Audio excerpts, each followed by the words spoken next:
ಕಡೆ ಬಣ ಬಡಿದಾಟ, ಮತ್ತೊಂದ್ ಕಡೆ DCM ಬೇಕು ಅನ್ನುವಂಥದ್ದು ಅವರ ಬೆಂಬಲಿಗರು ಈಗಾಗಲೇ ಪ್ರತಿಭಟನೆಯನ್ನ ಮಾಡೋದ್ರ ಮೂಲಕ ಸರ್ಕಾರಕ್ಕೆ ಮನವಿಯನ್ನ ಕೂಡ ಸಲ್ಲಿಸಿದ್ದಾರೆ. ಏನಾಗಬಹುದು, ಏನಾಗುತ್ತೆ? ಎಸ್, ಅವರಿಗೆ ಏನಂದ್ರೆ ಅಬ್ಬಬ್ಬಾ ನೋ ಲಾಟ್ರಿ ಅನ್ನೋ ತರ, ಅವ್ರ ಅಬ್ಬಬ್ಬಾ ಲಾಟ್ರಿ ಅನ್ನೋದು ಅವ್ರ ಫೇಮಸ್ ವೈರಲ್ ಡೈಲಾಗ್ ಇತ್ತಲ್ಲ, ಅವ್ರಿಗೆ ನೋ ಲಾಟ್ರಿ ಅನ್ನೋ ತರ ಆಗ್ಬೋದು. ಯಾಕಂದ್ರೆ ಅವರು ನೋಡಿ ಕೇರಳದಲ್ಲಿ ಕಾಂಗ್ರೆಸ್ ಅನ್ನ ಗೆಲ್ಲಿಸ್ಕೊಂಡು ಬಂದ್ರು ಅನ್ನೋ ತರದ್ದು ಏನು ಅವ್ರ ಮೇಲೆ ಒಂದು ಇತ್ತಲ್ಲ. ಈಗ ದಾವಣಗೆರೆಯಲ್ಲಿ ಅವರ ಆಡಿಯೋ ವೈರಲ್ ಆದ್ಮೇಲೆ ಎಸ್, ಇವರು ದಾವಣಗೆರೆಯಲ್ಲಿ ಪಕ್ಷ ವಿರೋಧಿ ಕೆಲಸವನ್ನ ಮಾಡಿದ್ದಾರೆ ಅನ್ನುವಂಥ ಮಾತುಗಳು ಕೇಳಿ ಬರ್ತಾ ಇದ್ದಾವೆ.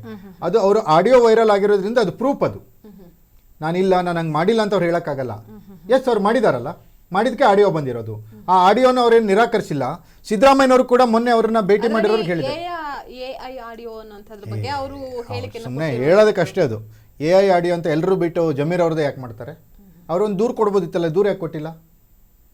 ಓಕೆ, ಅವ್ರ ಮೇಲೆ ಕ್ರಮ ಕೈಗೊಳ್ಳಿ ಅಂತ ಹೇಳಿ ಕಾಂಗ್ರೆಸ್ನ ನಾಯಕರೇ ದಾವಣಗೆರೆಯಲ್ಲಿ ಕಂಪ್ಲೇಂಟ್ ಕೊಟ್ಟಾಗ ಅದು ನನ್ನ ಆಡಿಯೋ ಅಲ್ಲ, ಅದು AI ಆಡಿಯೋ ಅಂತ ಇವ್ರು ಕಂಪ್ಲೇಂಟ್ ಕೊಡ್ಬೋದಲ್ಲ. ಅಷ್ಟಕ್ಕೂ AI ಆಡಿಯೋನ ಒರಿಜಿನಲ್ ಆಡಿಯೋನ ಅಂತ FSL ಅಲ್ಲಿ ರಿಪೋರ್ಟ್ ಬರೋಕ್ಕೆ 2 ರಿಂದ 3 ದಿನ ಸಾಕು. ಅದೇನು ಹೆಚ್ಚಿಗೆ ವರ್ಷಗಂಟ್ಲೆ ಏನು ಕಾಲಾವಕಾಶ ಬೇಕಾಗಲ್ವಲ್ಲ. ಹಾಗಾಗಿ ಜಮೀರ್ ಅಹ್ಮದ್ ಖಾನ್ ಅವರಿಗೆ ಈ ಬಾರಿ ನೋ ಲಾಟ್ರಿನೇ. ಯಾಕಂದರೆ ಒಂದು ರೀತಿ ಹೈಕಮಾಂಡ್ ಸಿದ್ದರಾಮಯ್ಯ ಘಟಾನುಘಟಿ ನಾಯಕರನ್ನೇ ಕೆಳಗಿಳಿಸಿದ ಮೇಲೆ ಒಂದು ಸಲ ಸ್ಟ್ರಾಂಗ್ ಅನ್ನುವಂಥ ಒಂದು ತೀರ್ಮಾನಕ್ಕೆ ಬಂದಿದೆ. ಹಂಗಿದ್ದಾಗ ಸಿದ್ದರಾಮಯ್ಯನವ್ರನ್ನ ಇಳಿಸಿರೋರಿಗೆ ಜಮೀರ್ ಅಹ್ಮದ್ ಖಾನ್ನನ್ನು ಇಳಿಸೋದು ಕಷ್ಟನಾ? ಯಾವುದೇ ಕಾರಣಕ್ಕೂ ಕಷ್ಟ ಅಲ್ಲ. ಹಂಗಾಗಿ ಜಮೀರ್ ಅಹ್ಮದ್ ಖಾನ್ ಅವ್ರನ್ನ DCM ಮಾಡಿ ಅಂತ ಈಗ ಯಾರ್ಯಾರೋ ಹೋಗ್ಬಿಟ್ಟು ಮನವಿ ಕೊಡ್ತಾ ಇದ್ದಾರೆ.